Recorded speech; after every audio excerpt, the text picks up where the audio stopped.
Hello everybody, welcome back to my channel Chemistry for All. This is Devi Sarojini. ఈ వీడియోలో నేను మీకు బ్రాకెటింగ్ standards ఎందుకు యూజ్ చేస్తారు, హెచ్పిఎల్సి యూవి జీసీ ఎనాలిసిస్లో బ్రాకెటింగ్ స్టాండర్డ్ని ఎందుకు యూజ్ చేస్తారో క్లియర్గా చెప్తున్నాను. మనందరికీ తెలుసు, మనం ఒక ఎనాలిసిస్ చేసినప్పుడు ఒక శాంపుల్ యొక్క ప్యూరిటీ లేదా అందులో ఏమైనా ఇంప్యూరిటీస్ ఉన్నాయా, అలాగే అది ఎంత క్వాంటిటీ ఉంది క్వాంటిఫై చేయడానికి, అంటే అందులో ఉన్న ఇంప్యూరిటీస్. సో దానికి మనం హెచ్పిఎల్సి యూజ్ చేస్తాం. అలాగే యూవీలో కూడా ఎస్ఐ మెథడ్ ఉంటుంది ప్యూరిటీ కనుక్కోవడానికి. జీసీలో కూడా మనం ఎస్ఐ ఆర్ఎస్ కూడా మనం జీసీని యూజ్ చేసి కూడా చేస్తామన్నమాట. సో ఒక శాంపుల్ యొక్క ప్యూరిటీ ఎంత ఉంది లేదా అందులో ఇంప్యూరిటీస్ ఎంత ప్రజెంట్ అయి ఉన్నాయి అని వాటి రిటెన్షన్ టైంని బట్టి మనకి వాటి రిటెన్షన్ టైం దగ్గర అవి సపరేట్ అవుతాయి కదా. సో అలా సెపరేట్ అవ్వడం వల్ల మనకి అవి ఎంత ఉన్నాయి, ఎంత ప్రజెంట్ అయి ఉన్నాయి అనేది తెలుస్తుంది. సో మనం ఒక ఎనాలిసిస్ చేసినప్పుడు ఒక శాంపుల్ని ఎనాలిసిస్ చేస్తాం. అలాగే మనం ఒక స్టాండర్డ్ని కూడా ఎనాలిసిస్ చేస్తాం. స్టాండర్డ్ని ఎందుకు ఎనాలిసిస్ చేస్తాము అంటే దాని నుంచే మనం ఎస్ఏ క్యాలిక్యులేషన్, అంటే మనం క్యాలిక్యులేషన్ చూసుకున్నట్లయితే క్యాలిక్యులేషన్ ఫార్ములాలో మనం స్టాండర్డ్ యొక్క ఏరియాని కూడా యూజ్ చేస్తాం. సో అందుకని చెప్పి మనం స్టాండర్డ్ని కూడా ఎనాలిసిస్ చేస్తాం ఒక శాంపుల్ ఎనాలిసిస్ చేసినప్పుడు. మరి బ్రాకెటింగ్ స్టాండర్డ్ని ఎందుకు ఎనాలిసిస్ చేస్తాం? ఓకేనా, నా క్వశ్చన్ మీకు అర్థమయ్యే ఉంటుంది. మనం స్టాండర్డ్ని ఎనాలిసిస్ చేస్తాము, శాంపుల్ని ఎనాలిసిస్ చేస్తాము. ఎందుకంటే వాటి పర్పస్ వాటికి ఉంది. శాంపుల్ ఎందుకంటే దాని యొక్క ఇంప్యూరిటీస్ లేదా దాని ప్యూరిటీ తెలుసుకోవడానికి. స్టాండర్డ్ అయితే ఎందుకంటే స్టాండర్డ్ని మనం అంటే ఏరియా ఉంటుంది కదా, స్టాండర్డ్ ఏరియా మనకి క్యాలిక్యులేషన్లో యూజ్ అవుద్ది అనమాట. సో అందుకని చెప్పేసి మనం స్టాండర్డ్ని కూడా ఎనాలిసిస్ చేస్తాం. మరి బ్రాకెటింగ్ స్టాండర్డ్ని ఎందుకు ఎనాలిసిస్ చేయాలి, ఎందుకు చేస్తాము అంటే మనకి నెంబర్ ఆఫ్ శాంపుల్స్ రన్ అయినప్పుడు ఆ హెచ్పిఎల్సి సిస్టమ్ యొక్క కండిషన్స్ అనేవి చేంజ్ అయ్యే ఛాన్స్ ఉంటుంది అనమాట. సో అలా చేంజ్ అయినాయా లేదా అని చెప్పేసి మనం ఇంకొక బ్రాకెటింగ్ స్టాండర్డ్, అంటే స్టాండర్డ్ని బ్రాకెటింగ్ స్టాండర్డ్ లాగా ఎనాలిసిస్ చేస్తామన్నమాట.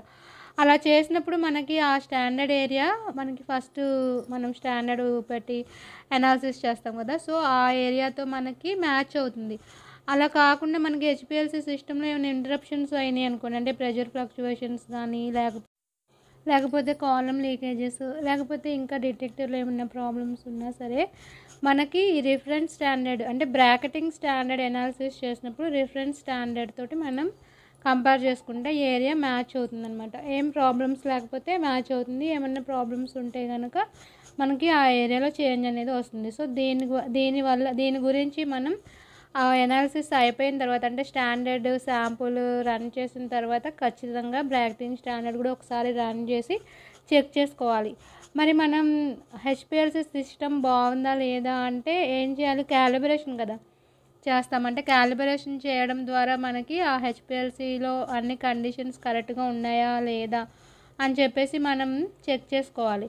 మరి క్యాలిబ్రేషన్ చేయొచ్చు కదా, మరి ఎందుకు బ్రాకెటింగ్ స్టాండర్డ్ని యూజ్ చేస్తాము, ఎందుకు బ్రాకెటింగ్ స్టాండర్డ్ని అనాలిసిస్ చేస్తాము అనేది కూడా మీకు క్వశ్చన్ రావాలి. అంటే మీరు వచ్చిందో రాలేదో నాకు తెలీదు.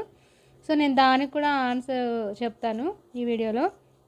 ఎందుకంటే మనకి సీక్వెన్స్, అంటే ఎక్కువగా మనం సీక్వెన్స్ పెట్టి రన్ చేసినప్పుడు, అంటే చాలా లాంగ్ సీక్వెన్స్లు ఉంటాయి కదా ఒక్కొక్కసారి. సో అలా పెట్టినప్పుడు కూడా ఆ డిటెక్టర్ రెస్పాన్స్ అనేది చేంజ్ అవుతుందన్నమాట. అంటే మనకి సీక్వెన్స్ ఎక్కువగా రన్ చేసినప్పుడు, అంటే లాంగర్ సీక్వెన్స్ రన్ చేసినప్పుడు జీసీ హెచ్పిఎల్సి కండిషన్స్ అనేవి చేంజ్ అవుతాయి. సో మనకి డిటెక్టర్ రెస్పాన్స్ అవి కూడా చేంజ్ అయ్యే ఛాన్స్ ఉంటుంది.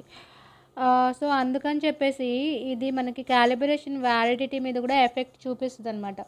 ఒకవేళ మనం క్యాలిబ్రేషన్ చేసినా సరే, అంటే మనం 2-3 టైమ్స్ చేసినప్పుడు కూడా మనకి ఆ రిజల్ట్స్ అనేవి